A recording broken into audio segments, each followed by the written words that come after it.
to the April 27th, 2020 Newmarket Budget Committee meeting. I believe we have everybody here. So let's start the meeting, as always, with the Pledge of Allegiance. I pledge allegiance to the flag of the United States of America and to the republic for which it stands, one nation, under God, indivisible, with liberty and justice for all. Dan? All right. Yes, Dan, Roger. I would suggest you take make sure that everybody has audio, because I don't think Yep. everybody does. That was my next thing. Can we just do a quick roll call? As I call your name, just confirm that you can hear me and we can hear you. Zach Dumont, can you hear me? I can hear you. Can you hear me? And we can hear you. John Baldy, can you hear us and can we hear you?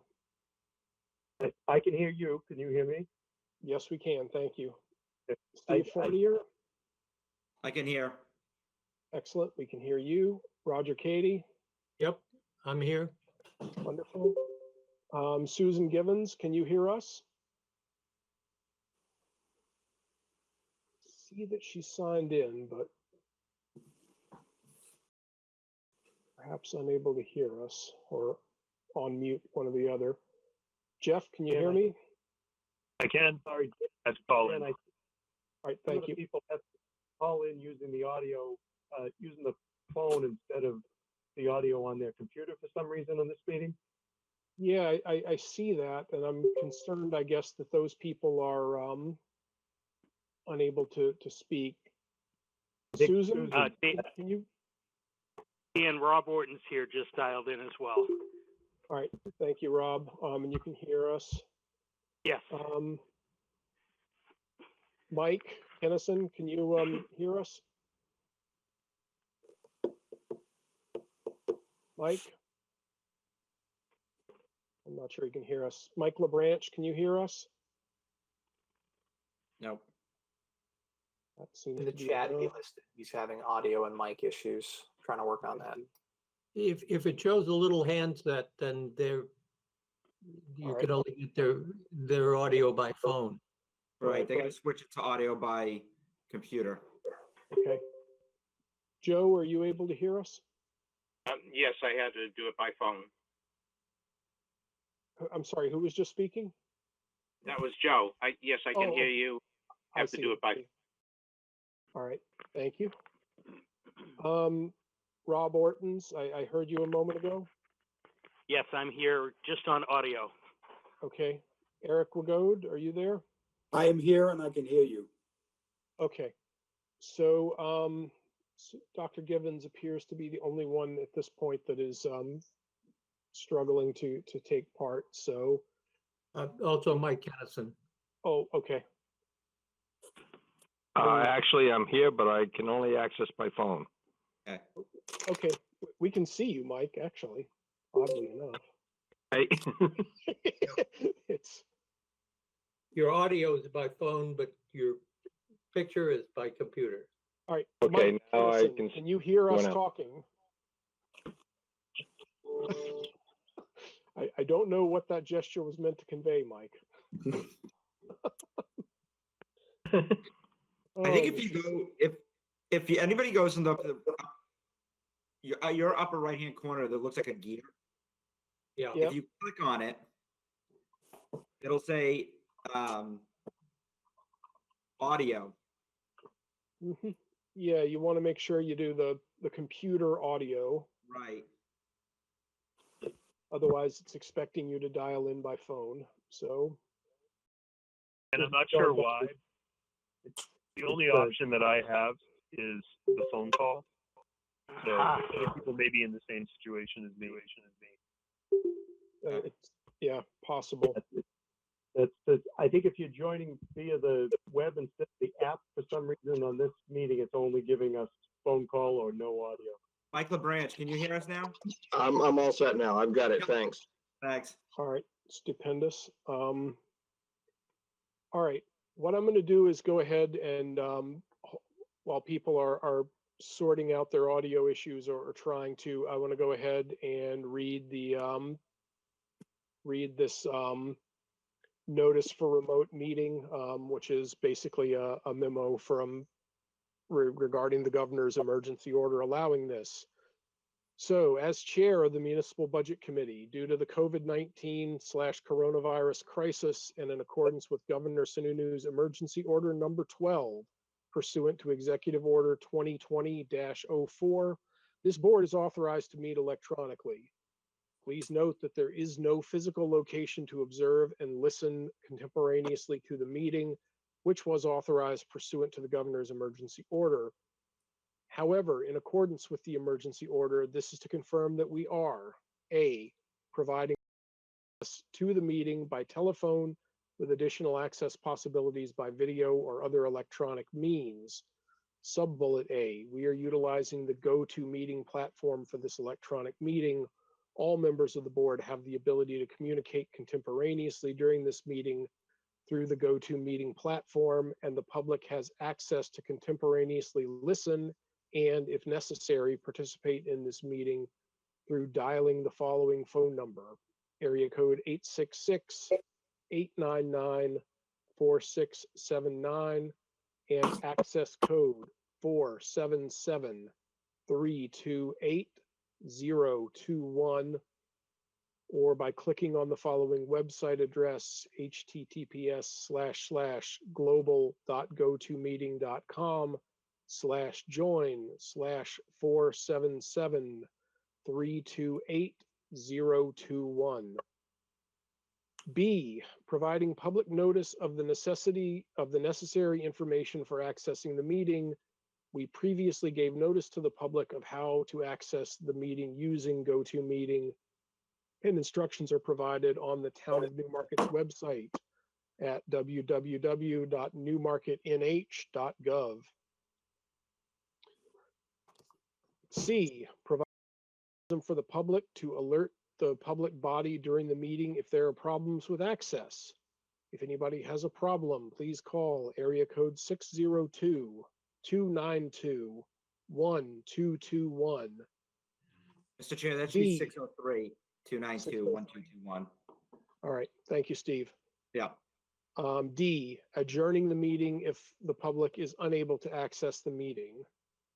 In the event the public is unable to access the meeting, we will adjourn the meeting and have it rescheduled at that time. Please note that all votes that are taken during this meeting shall be done by roll call vote. We have started the meeting with a roll call attendance.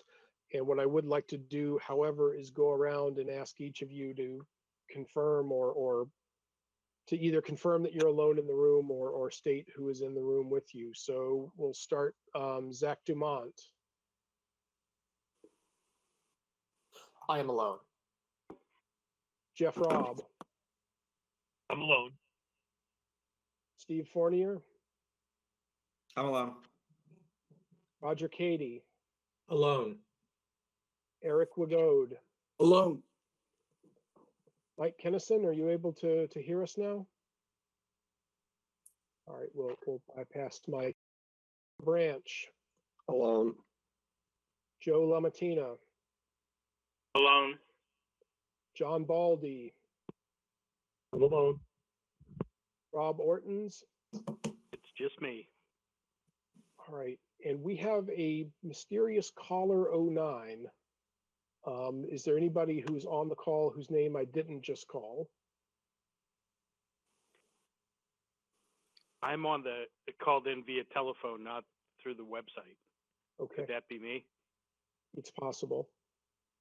Any rate, Dan Smith, I'm also alone here in the room. So, Dan, it's Susan Givens. I'm also alone. wonderful. Thank you. Glad you were able to join us. All right, I believe that is all the formalities that we need to address. So the first thing I would seek from the committee is a motion to approve the minutes of our January the 13th, 2020 meeting. I make a motion, this is Joe Lamatino, I make a motion that we approve the minutes from January 13th, 2020. Zachary Thank you, Dumont. Joe. Second that. Councilor Dumont, thank you for the second. Does anybody have any comments, edits, anything in the draft minutes that needs to be addressed or corrected? Going once, going twice. All right, with no edits, we'll do a roll call vote. Councilor Dumont, the motion to approve the minutes from January 13th. Counselor Dumont votes aye. Jeff, Rob, Aye. Roger, Katie. Aye. Anybody, by the way, who wasn't there at the January 13th meeting, please just abstain. Eric Wagode, Abstain? Rob Ortons, Aye. Mike LeBranch. I'm reading his name correctly. He's abstaining. Thank you. Joe LaMattina, Aye. John Baldy, Abstain. and I got you, didn't I, Rob? Yes. Okay, that's, I believe, all of us that actually can vote on this. So we are unanimous in approving the meeting minutes from January the 13th. One window I can close. Next, a motion to approve the minutes of our most recent meeting, March 30th, 2020. Joe LaMattina, I make a motion that we approve the meeting minutes from March 30th, 2020. Thank you, Roger, Joe. Katie. Roger, Katie seconds that motion. Did anybody see anything in the March 30th meeting minutes? I know Patricia had some concerns because there were a few periods in the meeting where the audio cut out. So if there's anything anybody noticed or can contribute, that would be the time. At the very beginning, this is Roger Katie, the heading, I suggest we remove the words notice of. I guess the only thing I'm thinking maybe is that she meant to just say that, well, no, because we actually did read through the all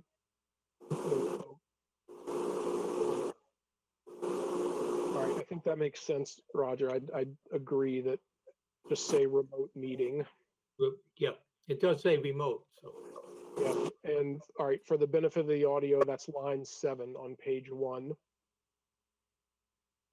Anything else anybody observed?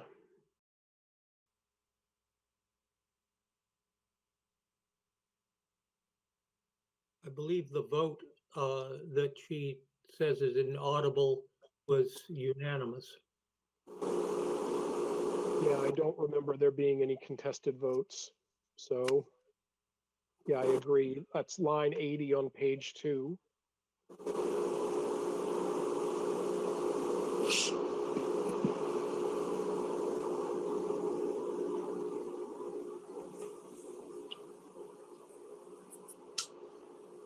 I did not see anything else. Last chance, everyone. Going once, going twice. All right. Councilor Dumont, your vote. I vote aye.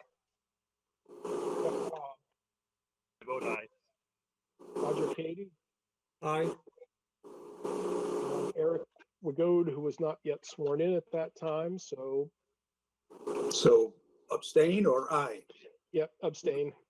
Okay. Thank you. Rob Ortons, I abstain as well. Mike LeBranch, Aye. Joe LaMattina, Aye. John Baldy, Aye. Mike Kennison, can you hear us? Mike is having intractable technical problems this evening, so but, we're as unanimous as we can be on that vote. All right, new business. We've invited both the town town manager, and the school superintendent to join us this evening. Both, I hope everyone has the documents. Both the town manager and the superintendent sent updates, financial statements as to where we stand year to date, the most recent data that we have relative to this year's budget. So with no further ado, I'd like to open the floor to Steve to give us a quick update on where the town stands financially. And the other thing that I was interested in hearing in personally is if the town is noting any significant impacts of the pandemic or the fallout thereof that could affect us financially. Yeah, so I'm going to give a quick overview of where we are with the expense report. At the end of March, we've expended 77% of the budget, which is 2% above where we should be. Traditionally, you should be at about 75% at the end of the March. However, it's less than we were last year when we were at about 81% at the same period of time. I think the good thing was we didn't have that this winter, so it really helped our budget a lot. Again, you're hearing the expenses now, but this was only 2 weeks in from the pandemic. And so we're not sure exactly where we're going to be as it relates to that. Just some of the highlights. The first thing is we had an overage in finance. That's due to the end of the shared service agreement with the school. When they ended the agreement, we had to hire an individual to be our finance director. So we had an overage there. In IT as well, because we switched from an employee to a contracted service, and we're just seeing some changes in there as well. As for revenues, we're about a little bit lower than we were last year, but we're slightly above where we were last year for motor vehicle registrations, which is good. But as one of the things you are understanding now is that the registration of motor vehicles has been delayed due to the pandemic. So we're going to be waiting to see how that's going to impact us as well. Just to go over the pandemic and the impact on the town itself, as you can probably imagine, town operations is not what it was a month and a half ago. We are, as you know, town hall is, and all town buildings are locked down to the public. Only those employees that work in each of those buildings are going in.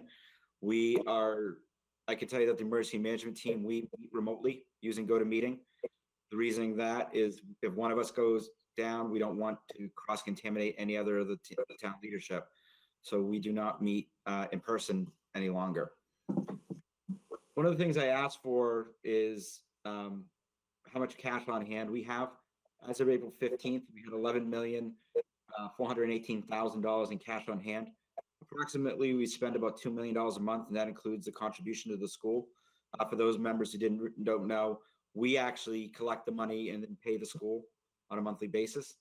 So if we continue with the cash on hand of 11.4 million, we have until about October to be able to operate with the cash we have on hand. In addition, we still have $5 million in our fund balance, which is our rainy day fund, exactly what it's there for. I don't think that we're going to have to use cash on hand. One of the things we're seeing is most of the people's mortgage taxes are paid through their mortgage companies. So unless there's a big impact there, the mortgage companies are still going to be paying us there. The governor issued an executive emergency order that allowed us to abate interest, a blanket abatement of interest on taxes for all residents. At this point in time, we are not going to do that.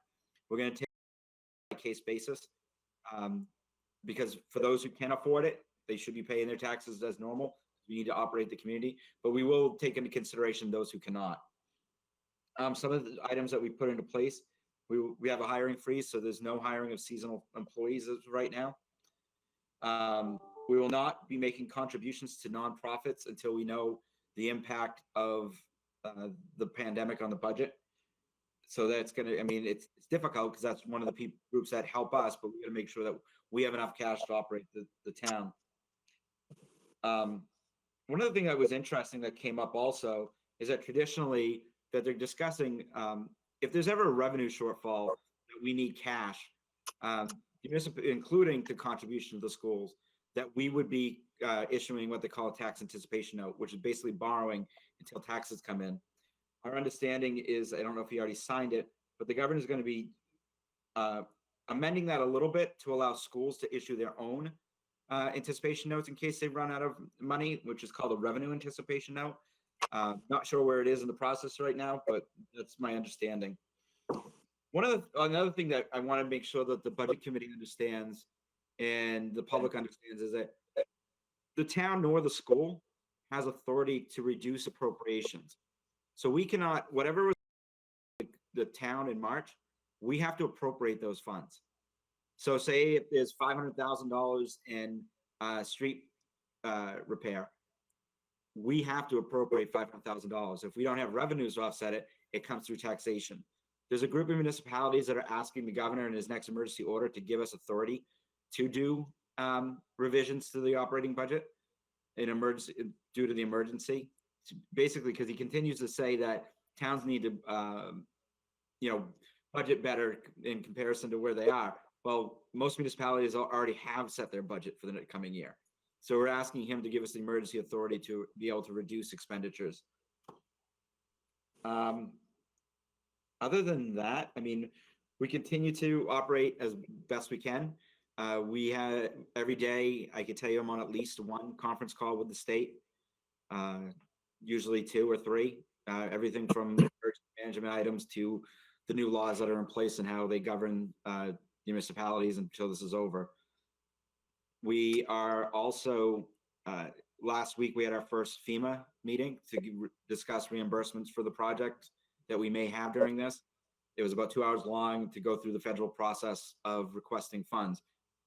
As you probably can expect, most times we get federal funds for FEMA projects, it's due to blizzards or hurricanes or natural disasters like that.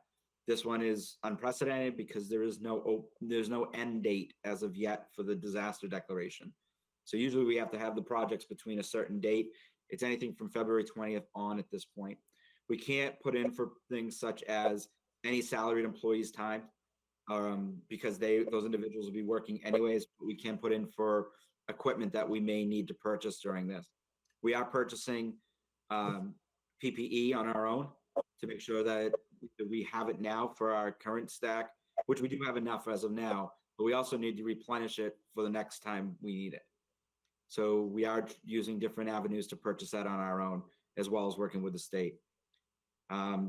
What's it's going to do to our budget and revenues at this point in time, we just don't know. I'm telling everybody to be extremely cautious. I mean, while we may still get taxes in and we still get motor vehicle registrations in, the issues that we're going to see are we receive a lot of funds from the room and meals tax. And if people aren't going out to eat, then we won't be getting those funds. It won't impact this year, but it will impact next year. The other one is highway block grant. Nobody's driving. We receive a percentage of the money from gas tax to offset revenue to be able to go towards road pavement. We want to help us. Building permits are pretty much dried up because while they're doing stuff on their own at their house, contractors aren't as doing as much as they used to. As I mentioned, what motor vehicles are still, people are doing it online. So we are still seeing it, people doing that to make sure they get that done. But we should have a better handle on where we're going to be in a week or so once we see more of April's numbers. We didn't have enough time for the end of March. It was 2 weeks in. And I could tell you, it was a big difference between the end of March and where we are today. And with that, I'll take any questions anybody may have. Yeah, Steve, Joe Lamatino, I have a question. Are there any significant expenditures that you planned to execute during this fiscal year that you're planning to carry over into next fiscal? No, we've actually, prior to the pandemic, we were putting in a spending freeze because our run rate was going too high. So we are not doing anything. We're not bringing anything over into the next fiscal year. What we are looking at, though, is any projects that we may have scheduled for next fiscal year, whether or not we go forward with them. Again, even though the problem is we budgeted for that, we can't reduce that at this point in time. But I don't want to spend, have an expenditure revenues on to offset that. Steve, could you just elaborate a bit on, is there a difference between appropriation and expenditure? You can't reduce the appropriation, you're saying, but I don't know that compels the council to actually approve spending the money, does it? Right. Well, it doesn't, but you still have to, but I still have to go to taxpayers and appropriate, say round numbers, operating budget's $12 million. I say, you know what? We're not going to spend $1 million of it. I can't go and reduce the amount that I'm going to tax by $1 million. I still have to tax the $12 million. So even if we reduce, we'll have just cash on hand.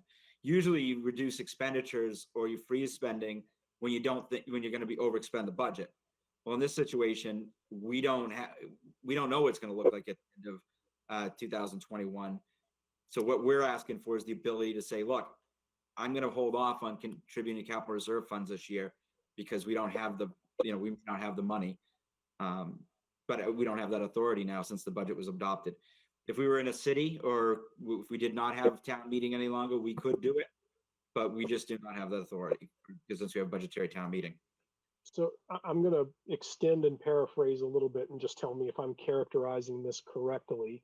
The vote total budget, irrespective of revenues, then what we have to raise through taxation is that total budget less the anticipated revenues. And what you're saying to us is if the anticipated revenues crater because room and meals tax and other sources of funding to the state dry up, then just by law, we have to increase what's raised through taxation because we don't have the revenues to offset the appropriation, correct? You've got it. You nailed it. Yep. All right, I just want to make sure that everybody, the math is a little tricky to follow here, but other questions from the committee members for Steve?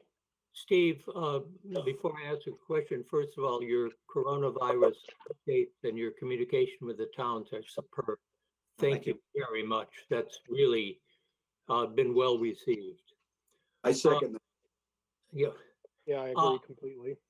Steve, on your summary, page 3 of the revenues, charges for services.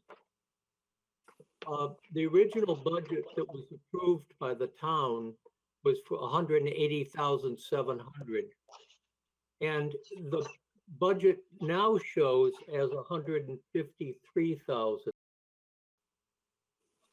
Why is this different? What changed? I guess oh, no. What you're looking at is in fiscal year 19, the original, at the end of fiscal year 19, the budget amount was 180,000.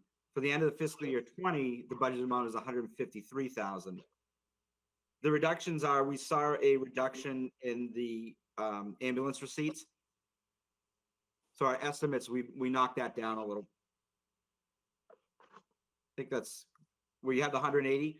That was what the end of last June we anticipated the revenue to be. Okay, I'm looking at the 2021 budget submitted, and the line for 2020 is 180,700. Yeah, I'm assuming that was the approved budget for 2020. No, you do not. No, the council has the right to amend the revenue line at any point they want before we submit for taxation. So we knocked that down to 153. Ah, okay. Well, and what was the reason for that?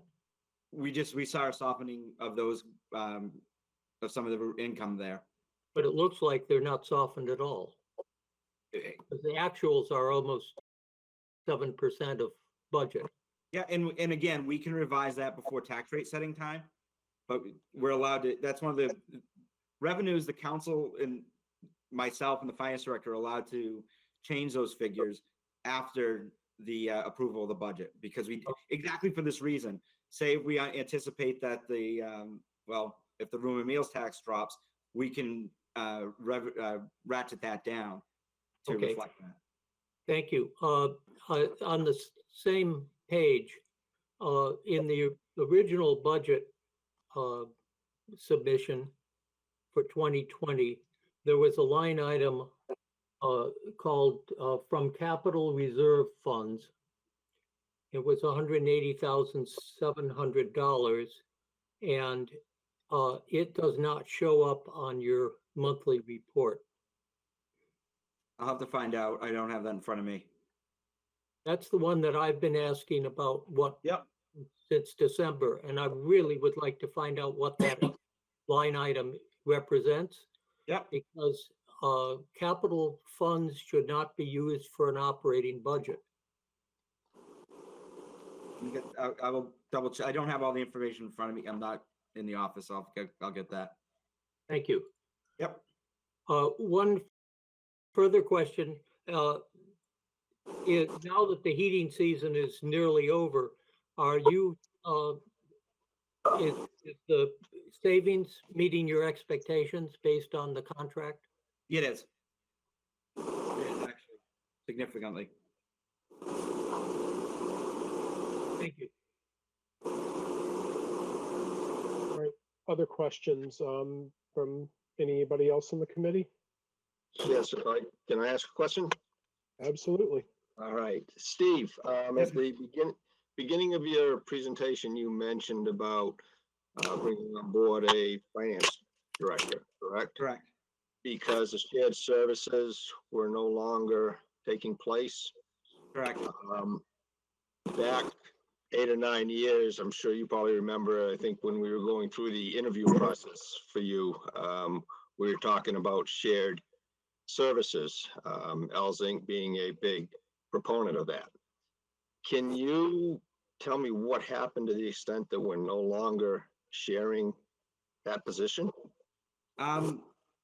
Actually, I still believe in shared services, and I thought this was a position that we could still share. The superintendent felt that she needed a full-time business administrator.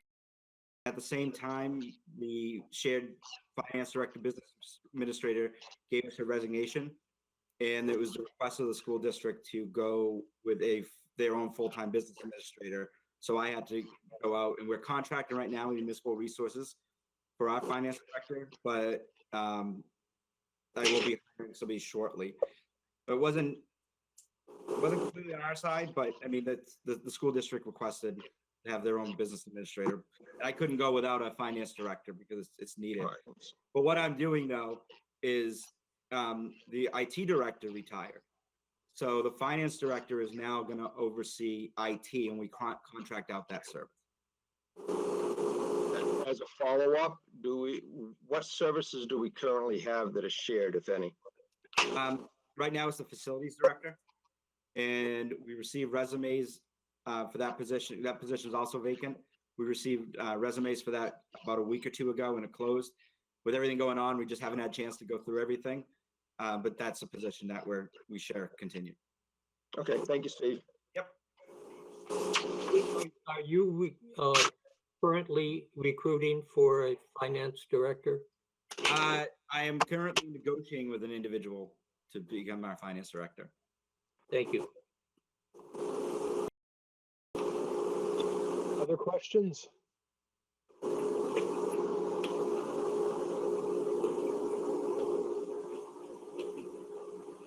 Eric, is it possible you could mute your phone just while you're not talking? I've been watching the little icons on the screen, and I think some of the hum were, thank you. I did it for him. Okay. All right. Thank you, Steve. Appreciate the time and the insight and Stay safe, sending us the everybody. information. Thanks. Appreciate it. Next on the agenda, we have, I very much hope, Susan, are you still with us? I am. Oh, wonderful. Thank you. So if you could also give us an update on where the school district stands year to date, both cost and revenue, the performance versus budget, and also how you see the pandemic in particular, I guess, but anything else you see that's likely to have a major impact on the school district's finances by the end of the year. Well, I will do my best. Did you receive the link to the report that Dave Jack gave to the last week? Yep, I have that. Did everybody else receive that? I sent it out a bit earlier, so I hope everybody had a chance to look through it. So yeah, we'll work off of that. Okay, so Dave prepared this for the board and presented it to him to them last week. So I'll just read his notes, and then I'll do my best to answer whatever questions you may have. So it's a report he prepared. It wasn't one that I prepared. So according to his notes, the revenue to this point are on schedule with respect to the amount that we received. That adequacy aid and state education tax represent the two largest balances, both of which are on payment schedules. And then he noted that in most other areas that we've collected more than what our initial budget projections were, with the exception of local revenues and Medicaid reimbursement. And Medicaid reimbursement, of course, everyone in the state has a shortfall in those accounts because they change the rules between the time that the budgets were approved and the year began.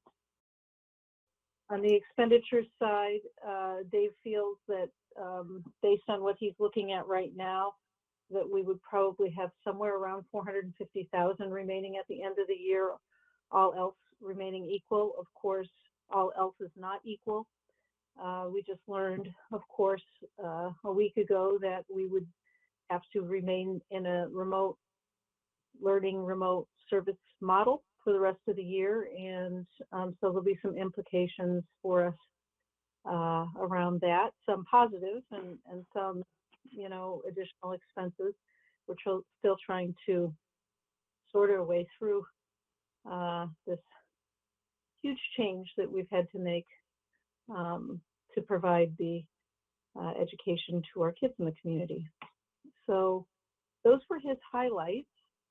And, my note to you was just to say that this is as of the 31st of March. And of course, we have several more months left in the year, that not everything that we're going to spend money on is encumbered.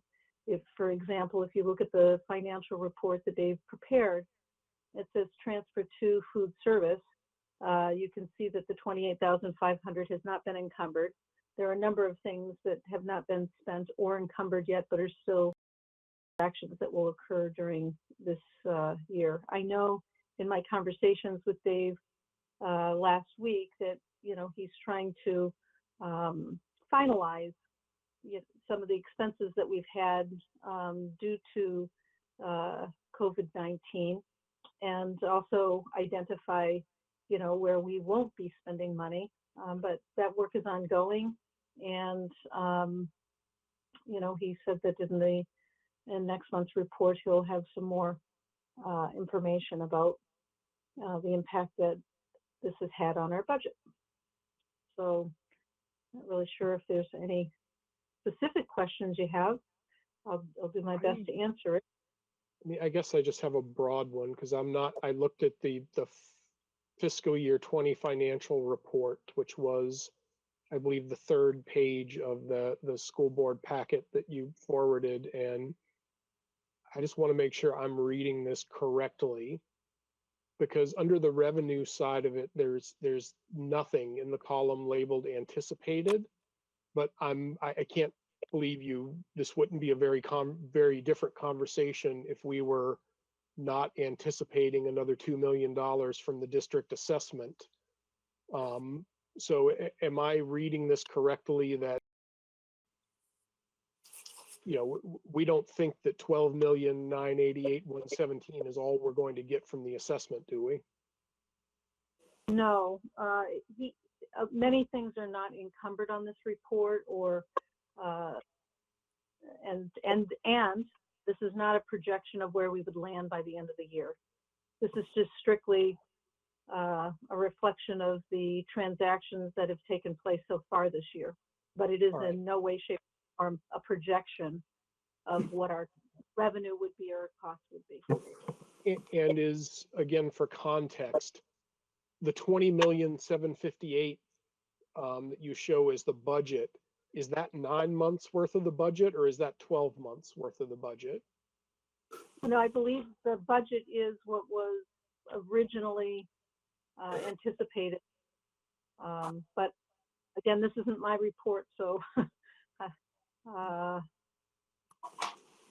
I mean, the 2758 sounds to me like a 12-month number based on what Yes. I think. And so if we're looking at, in a sense, 12 months worth of budget, 9 months worth of receipts, then to me makes more sense in context. I mean, granted, a lot of the money that we get, I think, state is reasonably front loaded. So I wouldn't expect a lot more, I guess, to come from the state, but from the district assessment, most of the taxes come in, I think, on a monthly or quarterly basis. So the revenues probably are somewhat pro rata. All I'm trying to wrap my head around is to make sure that there's not an obvious alarm bell staring us in the face here that we're not cognizant of. As I said, Dave shared with the board last week that he thought we would be, in the black when we close the year. But again, this report is what I have, and it's not what we would call a cost to complete the year. It's just a reflection of transactions that have taken place so far. The revenues are a little higher overall than what we anticipated at the beginning of the year, so I don't think there's anything to be worrisome about there. And on the expense side, I don't have any reason to believe that we would not have some money left over at the end of the year, though we are going to have to make some expenditures we hadn't anticipated. I'm not going to fully know that in a month even, because I don't really know the total impact really until the end of the school year. And then we, will probably have some compensatory services that we'll have to provide after that, because there's no way that we provide the level of service or education that we would if we were in our building. So there's going to have to be some remediation there, and I won't know the impact until later on. There is some grant money available to us, and we're assembling data and sending that into the state. And certainly we're going to leverage any money we can get from the state before we touch the tax money that taxpayers have to, pitch in. So every opportunity we have, we're taking advantage of any resources that are outside of us. I would love to be able to keep as much money in our coffers this year, knowing what we're going to be faced with as a town next year financially, with slower revenues coming in. If there's money that I can avoid spending this year, opposed to reducing money on the tax rate next year, then we're going to do that. But I first and foremost have an obligation to the kids, and we have more time left on the clock for this year, and in a very different environment than we're used to. So. Okay. So, I mean, the school district's budget is obviously overwhelmingly labor costs. What is the picture right now? Like, are there any hourly employees that have been furloughed? Are there any, again, labor cost is 80-85% of what you spend. So how is that shaping up at this point? Yeah, there have been no employees furloughed. Most employees are working full-time or more right now. The exception would be paraprofessionals. Obviously, their work takes place in the classroom. The classrooms are remote now, but custodians are doing their work, and secretaries are doing theirs, and certainly teachers are working long hours in this new model. So there are no savings there. We just learned again that we would be in this remote learning environment for the rest of the year. So therefore, all athletic programs have been canceled by the state association. And so we won't be expending money on transportation at the same level we would have. Now we are paying our bus drivers, and making good on our contracts. For us not to pay them would mean that those folks would go without, and finding bus drivers right now is very, very challenging. So we don't Wait, want. Can you our bus elaborate on how that works with the transportation contract? Because we don't pay bus drivers, we pay first student, correct? Correct. So what Dave has negotiated with them is that we would continue to make our payments, but we would get a credit back for fuel costs and maintenance on the vehicles because they're not incurring those costs.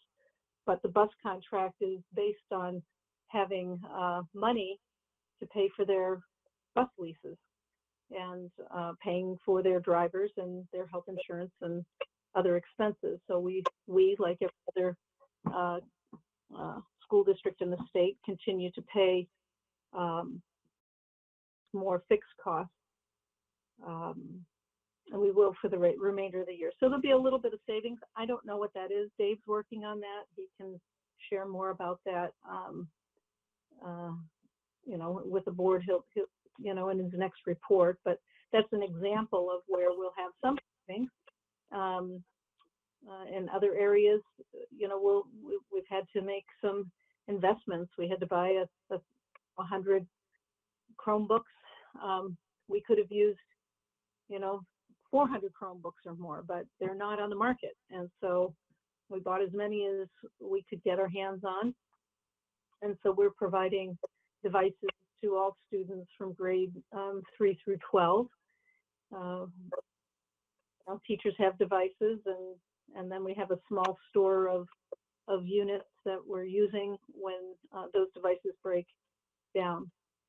So, it's we're making the best of the situation, and there'll be other ways that we'll save and have to spend in order to get through the end of the year. Okay. Do other folks have questions? I feel like I've dominated this enough. Susan, this is Roger Katie. I can compare what I understand Newmarket is doing by remote learning versus what is being done in Westford, Massachusetts, where I have 2 grandchildren in this high school.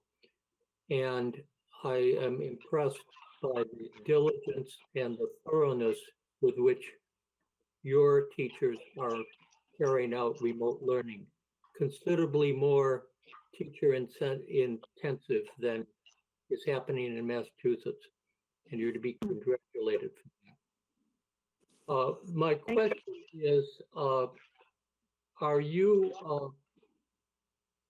is the food service, I understand that the food service continues, obviously, because of the necessity for some children to get lunches and so forth, and I understand it's been expanded, but are those costs going to be significantly higher?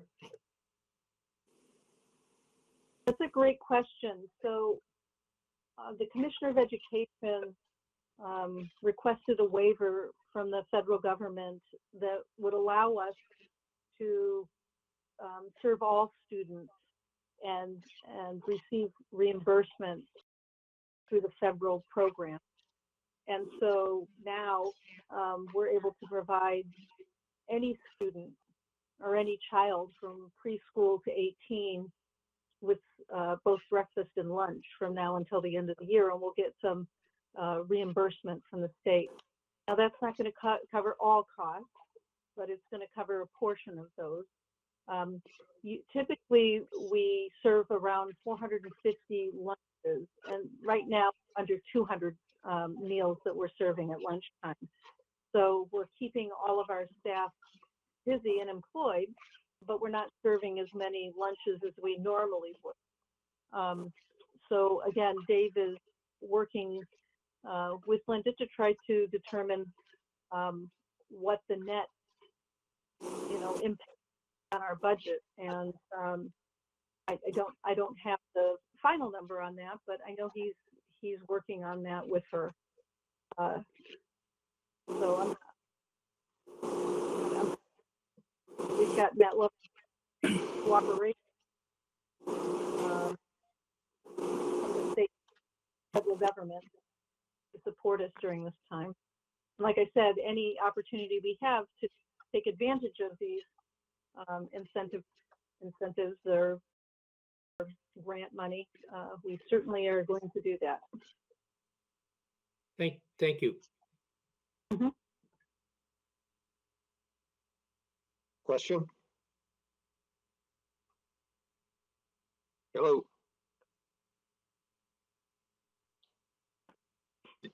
Dan, you're muted, I think. I'm sorry. Mike, is that you had a question?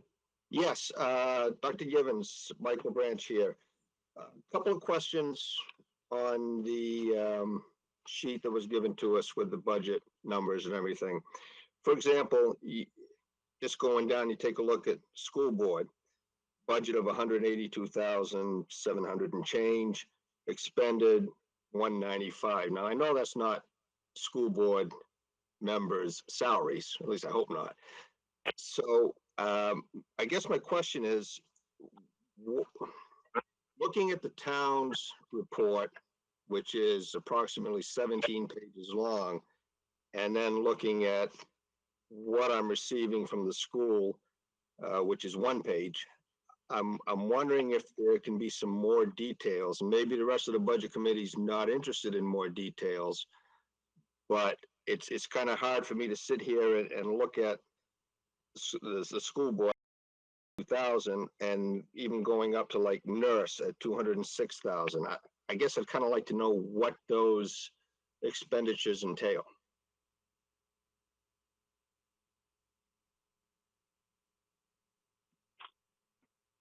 Well, you're new to the budget committee, Mike, so this will maybe be new information for you, but not certainly for the members that have been there. But when I arrived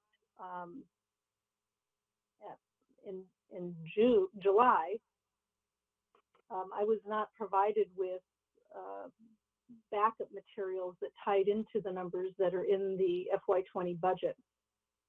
And so as much as I'd like to be able to explain to you what was budgeted, I wasn't provided with that information. So it's a little challenging for me to tell you what's in what line. It was a challenge we faced when we put the budget together for next year. I certainly know what we have for nurses and the costs associated with that. So we have 2 nurses, 1 in each school, and there's money in the budget for their salaries and benefits. In addition to that, there's nursing supplies. That's one area where we perhaps will not have much more money this year because with the kids not here, we don't need to order more nursing supplies. So I would suspect that might be an example of where we have a little bit of money left over at the end of this year. Now we also have a summer program that's going to be starting up, and if we come back to brick and mortar, then we're going to have to gear up for the summer program. So we might have to spend some of that in anticipation of starting. In the area of the school board, yes, of course, they get stipends, but there's other things that fall into these accounts. And so included in there are things like the audit and attorney's fees. The majority of the overage there is, we have a gentleman named Jeffrey Clay, who daily I receive multiple emails from him requesting significant amounts of information that then has to be reviewed by our attorney, information redacted, and then provided to him. It's a significant expense. It's been pretty relentless for the entire year. And I don't know, and I don't see that is going to let up for the next 3 months. So that number will probably grow. So I can tell you that much, but I can't tell you what the specific details and exactly how much was budgeted for what particular item. Dave Jack has more information. If we've been on vacation break, so I didn't get this note that this meeting was tonight because I wasn't here for Thursday, Friday, Saturday, or Sunday. So otherwise I would have had Dave here tonight to be able to answer more questions. So that's what I know that I can share with you. Okay, so based on the fact that you built the fiscal 21 budget, we should have a better outline moving forward as far as what these expenditures are for. Yes, the numbers tie out, and there's a significant amount of detail provided to the budget committee this season that had line item detail as you're asking for. Okay, and just going back to the individual that continually is seeking right to know, has the school board or has anyone suggested perhaps for things that require legwork? According to New Hampshire law, we're not allowed to charge For anything? for anything. Okay, thank you. I guess Doctor- I'm to dovetail on Mike's point though. I mean, is there any recourse for the school district or the town when these requests are plainly rising above the level of just ordinary requests for information and I mean, my impression, right or wrong, is that a lot of these requests are just basically rising to the level of pointless harassment.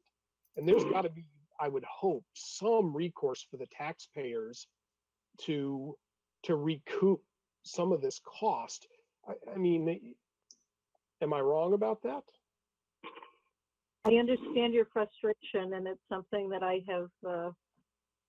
It makes me furious. But the answer from our attorney, who's got quite a lot of expertise in this area, is basically we don't have any recourse. So, taxpayer, anybody, can ask for whatever it is they want, and we're compelled to, regardless of time and effort and expense, provide the information. So, I mean, right now I have months and months and months worth of information that's being requested, and each thing that's has to be reviewed, and we have to remove any personal information and redact it and then provide it. It's very relentless. I got another one today. So I understand your frustration. It's one I feel as well. Coming from a state prior to this where you would have recourse and your time would have to be reimbursed, and then individuals would have to pay the money up front before you'd ever have to lift a finger, but that's not the case here. And so we just continue to comply with the law. Zach, you look like you were starting to ask a question before. Is there? No, I think Dr. Gibbons covered it. I was gonna make a couple points just because we have to deal with it on the town side too. But I think she wrapped it up fairly well. So good, thank you. I do feel like we should probably keep a running tally of what this is costing though, because ultimately, we do have representatives in Concord who could presumably, drive some initiatives there. It's one thing to reply to a reasonable request for information, quite another when it is just at the point that it's become a personal vendetta. Yeah, I would agree. strongly recommend that you reach out to not just Newmarket's representatives, but anybody in the state legislature and really push the issue, because it's something we're facing across all communities, school, town, all levels of municipal government. The abuse is gross. I agree. and we have. It's not, that I just take this lightly, and it's infuriating, but according to our attorney, multiple times it's been brought before the legislature and in the state that there isn't a strong appetite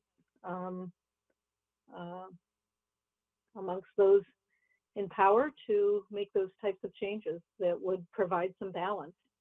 I mean, I understand the public should have access to information. There's no question about that. But at this point, it's really,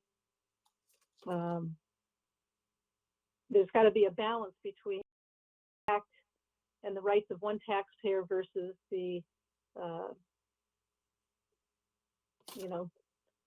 good of the whole.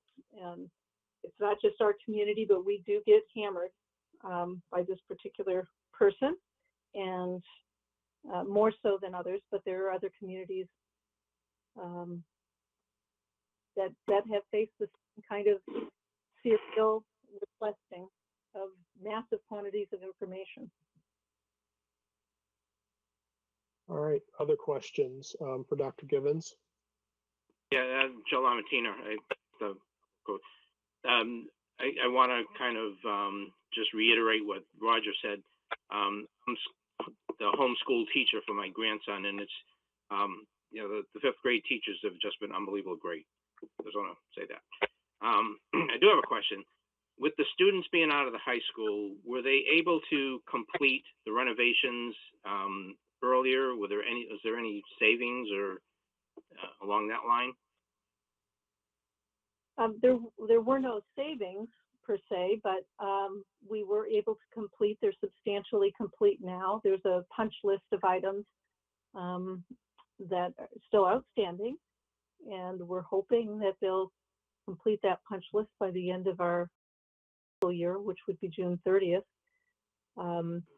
We do have about $200,000 left right now, and I think there's a few items that are outstanding, according to what Greg Marles told us last week. But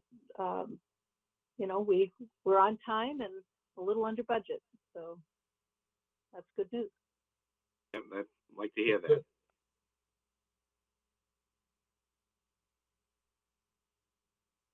Okay, I'm all set. All right, other questions for Dr. Givens? Going once, going twice. I got a quick Thank statement. you. This is Eric Wagoat. Good evening, Dr. Givens. What have you spoken at all with the Superintendent's Association about this harassment issue by Jeffrey Clay, or just generally? I mean, is there any support there to do something with the legislature? I have spoken just about every single superintendent meeting that has taken place this year about this. So Yeah. I've been very loud and very vocal. There are others also that feel similarly, and we have to our legislators, and my understanding is that there was a little bit of traction, but most things have kind of gone by the wayside because of the crisis that we're in now. Yeah. So, everybody's priorities have shifted a little bit, but there was some changes that had been brought forward, but I don't know at this point, honestly, what the reality of getting those changes to take place this year is. Yeah, probably small. Yeah. Thank you. But no, believe me, I'm very vocal about it. It's like I said, I understand that we should be providing our public with access to information. There's no question about that, but this is far beyond that. Yep. And it's costing our town a lot of money, and there's nothing I can apparently do about it other than to raise holy hell. Yeah. With the people that I can, and I'll continue to advocate and be a voice. And that's about all I guess I can do at this point. Yep. Thank you. Mhm. All right, any other questions, comments, statements for the school district? All right, thank you, Dr. Givens. Appreciate your time this evening, and we'll talk to you again soon. Okay, All right, well, thanks for having me and, Thank you, Doctor. okay, take good care. thank you. All right, so the last thing we had listed on the agenda tonight, unless people have other things they want to bring up, is just the summer meeting calendar. I distributed that attachment, and Google Calendar unfortunately chose the lightest available color to show the budget committee meetings as opposed to holidays, which are that bright, vibrant green. The only one that kind of falls on an unusual date, relatively speaking, is May's meeting, and that's because of Memorial Day falling on the 25th. We would do the 18th for the May meeting, which is basically only 3 weeks from now.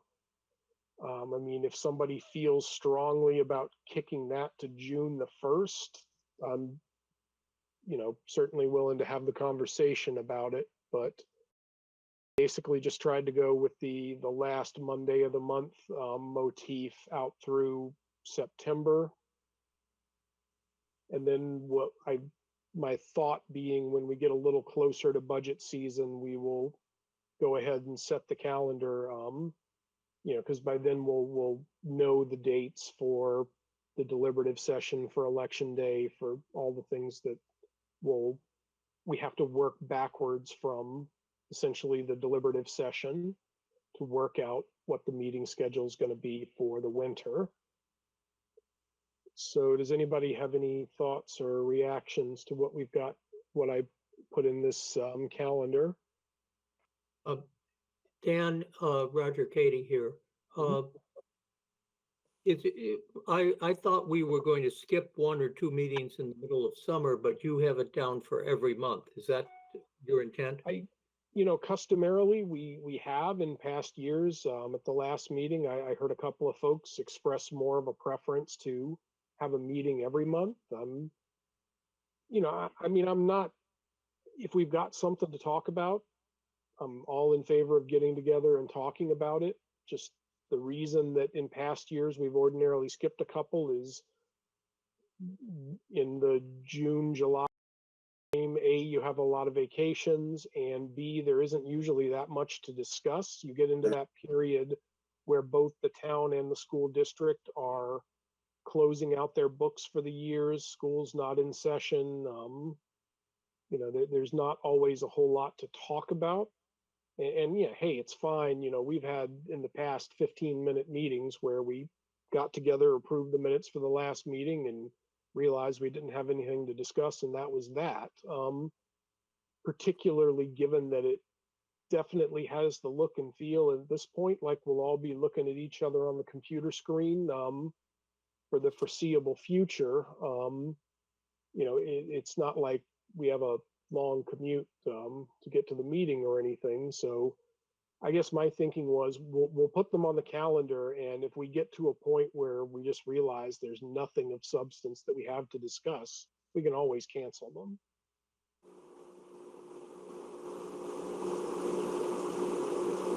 So if we delayed or didn't have a meeting in May, what would be delayed? In other words, is there anything specifically that you usually cover at a May meeting that would be delayed? The only thing and again, we might be better served moving it to June the 1st to May the 18th, is I'm really hoping that the interim BA for the school district will be able to get their feet underneath them a little better and get us a little more of that detail that Mike was alluding to in his questions earlier, because, I agree. I would like to understand a little better what's going on there. I appreciate the information from the school district, but there were definitely some of those line items that felt more like questions than answers, at least to me. Mhm. If anyone else feels differently. What is the start date for the new BA? Do we know? I don't, so it's a two-part question. We have an interim BA Right. who my understanding is an older gentleman who's helping us out. And then last I heard, we were in the latter stages of the interviewing process with a permanent business administrator. And I feel like an idiot now because I really should have asked Susan that question tonight and it completely slipped my mind where that stands. Hmm. Because that person is obviously our best friend from the standpoint of going through the budget process. Yeah. So Okay. So, Jan, I Mr. can, Lamontina, I'd like to make a suggestion that we do in fact move the May 18th meeting to June 1st. That's one thing. And I would like us to continue to meet monthly, especially given this pandemic issue, what issues that's going to have on the budgets, and just kind of take a look at, see if we can get for each one of those meetings, the latest information from the town and from the school. And, you know, we can go over it ourselves, and if we have questions, and Dan can draft a letter to the appropriate people. I don't think we actually need a vote for this. I mean, does anybody have an objection to moving the meeting that I'd penciled in for May 18th to June 1st? All right, we'll move that around, but otherwise I suggest we go forward with what I've laid out here. And, you know, like I said, if we get to a point that we realize there's just nothing relevant to discuss, we can meetings. It isn't that big of a deal. Dan,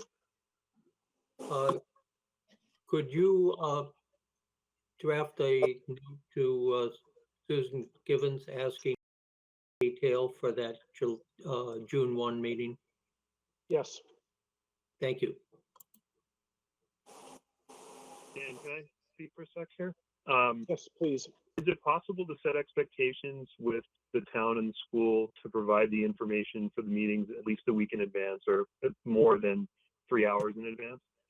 It sounded like from Dr. Givens today that with a little more advance notice that she could have had the interim BA here, and also we would have more time to review the documentation, which I guess was available anyway in meeting minutes, or meeting packet. But it would be nice to get in a groove where we're getting the information early, have some time to look at it, and then we have time to, you know, pose questions to the people when they're here.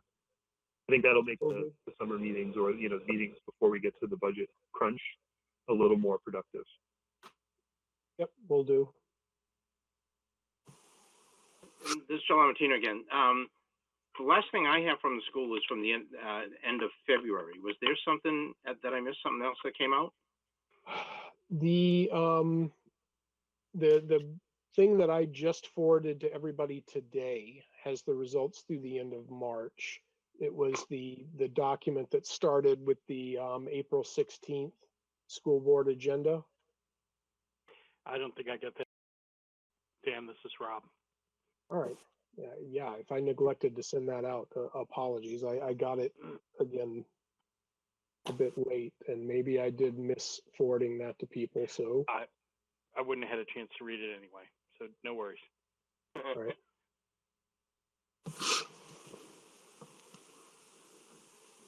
All right. Anyhow, opportunities for improvement there.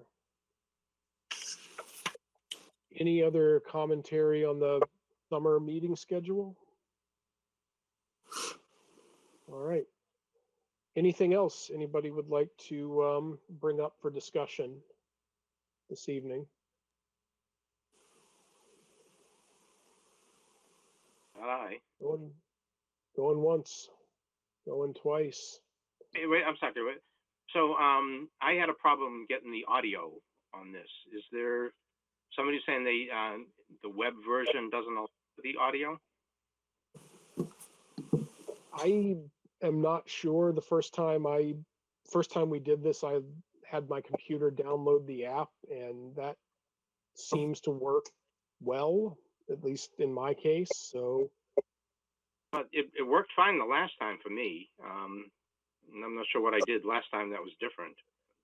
Well, you do have to look right-hand corner, the little gear, use the settings and choose computer for both audio and Yeah, video. but I selected the web version. The web version doesn't give you that option. It just says, okay, call a telephone.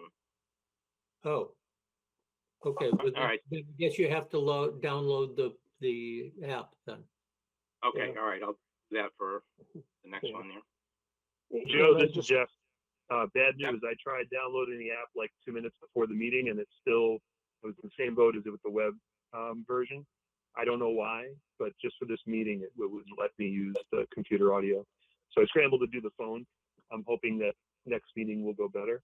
Maybe we can ask Steve, whatever the setting was that Steve chose to, that led to the message that said the town administrator would prefer us to use the phone. If we can avoid that, I think that might be the solution, but I don't exactly know what Steve did differently this time, so we'll root it out. All right, Okay, I'll pass that suggestion along to him. It's, the whole world is struggling. I do about 5 of these a day for work, and it's always a bit of an adventure. So, No need to brag, Dan. We'll all get better at it this time. Oh, yeah, that's some brag. Oh, all right. As I said, anything else that anyone would like to bring up under other business? Going once, going twice. I will entertain a motion to adjourn. So moved. Thank you, Second. Councilor Demont. Who seconded, please? Roger? Thank you, Roger. We'll do a roll call vote. Eric, Yes. Rob Ortons, Aye. Roger, Aye. Zach, Aye. Mike LaBranch, Aye. Joe Lamatina, aye. John Baldy. Aye. Jeff Robb. Aye. We are unanimous. Thank you, everybody. Have a good evening. Good night, everyone. Good night. Nice.